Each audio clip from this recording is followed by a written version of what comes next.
Man. Hey, What up? What up? how's it How you going? doing, bro? Yeah. Well, I came in to side with my good brother Mike, but I do not believe we are robots and God controls us. I do believe we have a human will, a human free will that's in bondage to sin from the fall and our fallen nature.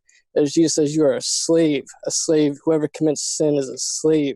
You don't have this autonomous free will and such that you could live a perfect life as God in the flesh. You don't have free will to do that due to you're in the bondage of sin from the fall. That's what I mean by will that's stuck in bondage. Now, when you talk about God, in that he can change his mind as a human, like you one yourself, the text totally says that's not true in Numbers. It says he's not changed Who? his mind. God, he does not change Who's his mind. speaking? Who's speaking? In Numbers, Yeah. it says he does not change his man like a human. Well, Yeah, who's talking? That's a quote, right? God.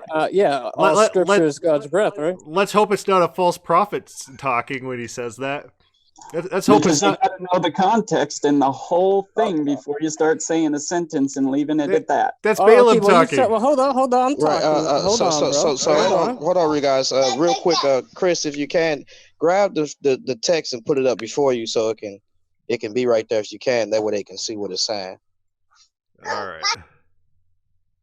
Matter of fact, I can grab it. I can screen. I got it right here. Numbers 23:19. Yeah, but God is not a man that he should lie, or a son of man that he should change his mind. He has said it, and it will it not do it? He has spoken, and will not fulfill it. There's also lamentation, as he not said, and will come to pass. You also deny the future, sir. And also says in Psalms, he also knows the words off our tongue before we say it. If you look up any definition for future, It doesn't say that. Future.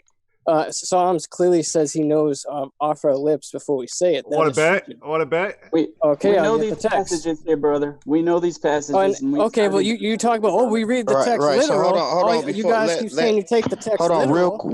real quick. Let Chris speak on those texts because he's real clear and precise on that. So Chris, I'm gonna put these texts on the screen real quick, and because I got it over here too, and I'm gonna put it up there. That way you can read them, and we'll go from there. So if you look, can you guys see my screen? Yes. So as well, Chris, you can read it off your screen, but I just want to follow you with that. I'm gonna mute my mic, and so the audience can actually see the screen. Go ahead, brother. No, I'd like Eric actually to walk us through Numbers. Who's talking to who? What's the circumstance?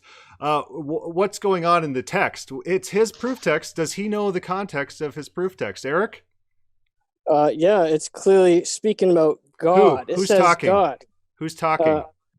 The writer of Numbers. No. This is a narrative. A narrative about God. There's quote marks. Who's talking?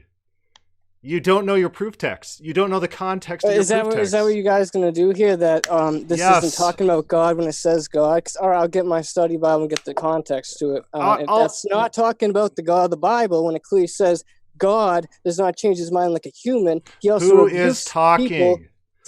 The Bible also says, okay, you tell me who's talking on this earth. You let me know who's talking in Numbers. Okay, I'll read it to you. It's not hard. And Balaam took up his discourse and said, "Rise, Balak, and hear.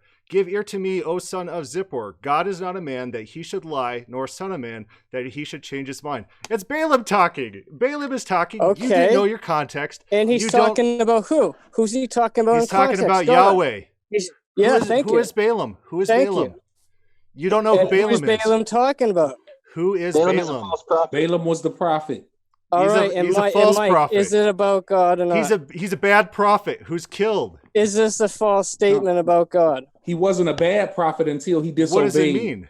Thank you, Mike. What does it mean? Is this text in context? You can look it up from anywhere, and throughout history, in context, people know in that Numbers verse as God is unmutable and does not change his mind. Every theologian or systematic theology teaches that. Besides, that's not about the text. You're jumping to new subjects. Because you want to say, Balaam said it, so it must not be true when it says clearly it's talking about, like you said, Yahweh. No, that's okay, nothing I said. God. No, nothing. So it's not about God, yes or no? You're hallucinating. I never said any of those things. You're hallucinating, sir. You deny a future. Yeah, okay. All right, it's my turn to talk. The future is not real. Clearly, this God denies the future. All right. Clearly, you know nothing about your proof text. Clearly, you don't know what's happening in this text. You don't know who's talking. You don't know who they're talking to. And on top of that, you think this is a proof text for your metaphysics. No, that's not. In context, this is Balaam talking. Balaam was a false prophet. God commandeered him and overrode him because Balaam was approached by this Balak in order to falsely curse Israel, to pronounce a curse against Israel, which seems to, in the text, have some effectuality. This is a curse that probably would have been successful against Israel if carried out. God stops him from doing that. He goes to Balak, and Balak says, hey, why can't you curse Israel? And he says, God is not a man that he should lie, or son of man that he should change his mind. What is that about? That is about God's eternal promise to Israel, to bless Israel. God is not going to change his mind about that. So in context, this is limited to a very specific subject. It's not a metaphysical absolute. It's not about your special 3rd century Platonist metaphysics. It's nothing about that. It's about the context. It's about the specific thing going on here. As is the same case in Samuel, in which Samuel says God is not a man that he should lie, or a son of man that he should repent. In context, that's about God repenting of making Saul king.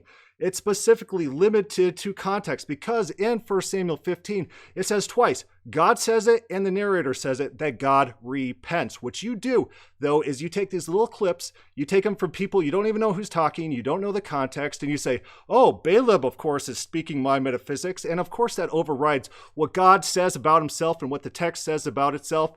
Yeah, let's elevate the word of false prophets and my metaphysics over the words of God. That's what you do. You don't know the context. King David says, Lord, before I say a word, you know what's on my tongue. And you say, oh, God knows everyone's words everywhere, what they say before they say it. No, in context, King David is talking, and you don't know the context of your proof So text. God only knows everything King David was going to say, but not us. That's not what I said.